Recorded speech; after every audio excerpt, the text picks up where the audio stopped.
আপোনালোকে অনুভৱ কৰক। গতিকে আমাক একো নালাগে, আমাক এটাই লাগে, আমাক পৰিৱেশ লাগে। আমাক পৰিৱেশটো মুগাৰ যিটো প্ৰয়োজনীয় পৰিৱেশ, সেই পৰিৱেশটো জীয়াই ৰাখিবৰ কাৰণে চৰকাৰৰ তৰফৰ পৰা আমাক ব্যৱস্থা কৰি দিব লাগে। বাকী মুগাক জীয়াই ৰাখিবৰ কাৰণে আমি অহৰহ চেষ্টা কৰি আহিছোঁ, চেষ্টা কৰি যাম। বাকী এইখিনিতে বহুতো মই আমাৰ সন্মানীয় ৰাভা ছাৰক ধন্যবাদ দিব বিচাৰিছোঁ।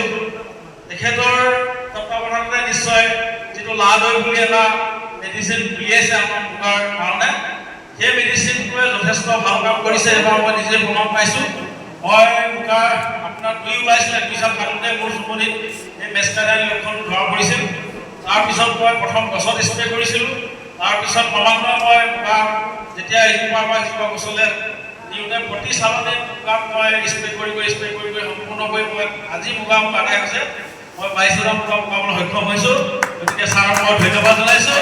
হয়, আজি যি আলোচনাৰ চক্ৰত আমি বহিলোঁ, নতুন নতুন কেইবাটাও দিশৰ কথা ওলাইছে। প্ৰথম কথা, আটাইতকৈ ডাঙৰ কথা, যিটো আপোনাৰ শস্য বীমা। আজি এজন বিশেষজ্ঞই কৈছে যে শস্য বীমা কথাটো বোধ হয় অতি সোনকালে আহিব। 2 নম্বৰ কথা, আপোনাৰ এতিয়া আগতেতো মুগাত কোনো ঔষধ নাছিলে, এতিয়া ঔষধো ওলাইছে, বহুতে ফল পাইছে। তৃতীয় কথা, আপোনাৰ যিবিলাক সমস্যা আছে, এই সমস্যাখিনি আজি তেখেতসকলে যিকেইটা প্ৰস্তাৱ লৈছে, আপোনালোকে গোটেইখিনি সোমাই আছে। গতিকে সেই প্ৰস্তাৱখিনি যদি গৃহীত হয়, নতুন চৰকাৰ এতিয়া আহিছে, যিগৰাকী মন্ত্ৰী হ'ব, তেখেতে যদি গুৰুত্ব সহকাৰে কামটো কৰে, ঢকুৱাখানাৰ নিজৰ যি ঐতিহ্য সেইখিনি বহন কৰি যাব বুলি মই বিশ্বাস কৰোঁ। খুব ভাল লাগিলে।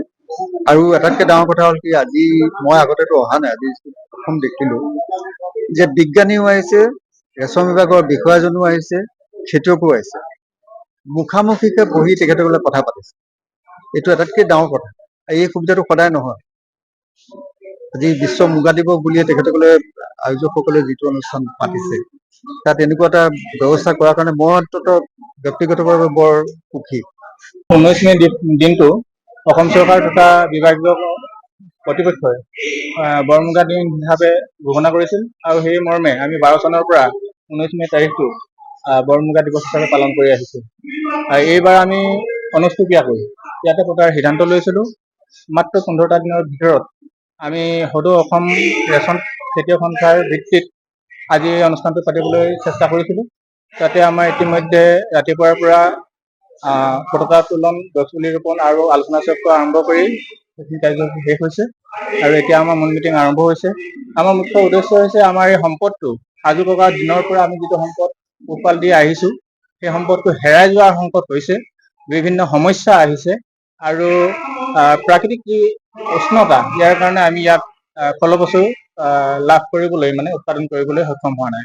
সেই সম্পৰ্কে আমি আমাৰ বিভাগীয় কৰ্তৃপক্ষ, বিজ্ঞানী তথা জনসংযোগ বিষয়া তথা আপোনাৰ সংবাদ মাধ্যমৰ সকলোকে লগ লৈ আমি চৰকাৰ পক্ষে এক বিপুল আন্দোলন গঢ়ি তুলিম। অৰ্থাৎ আমাৰ ইয়াৰ সংকটৰ পৰা ৰক্ষা কৰিবৰ কাৰণে কেনেধৰণে চেষ্টা কৰিম তাৰ সম্পৰ্কিত আমাৰ আলোচনা চক্ৰ চলিছিল। এই ক্ষেত্ৰত আমি সদায় থাকিম। চৰকাৰে আমাক ইয়াৰ নিৰাপত্তা, মুগা নিৰাপত্তা আৰু সংৰক্ষণৰ ব্যৱস্থা কৰি দিব লাগে।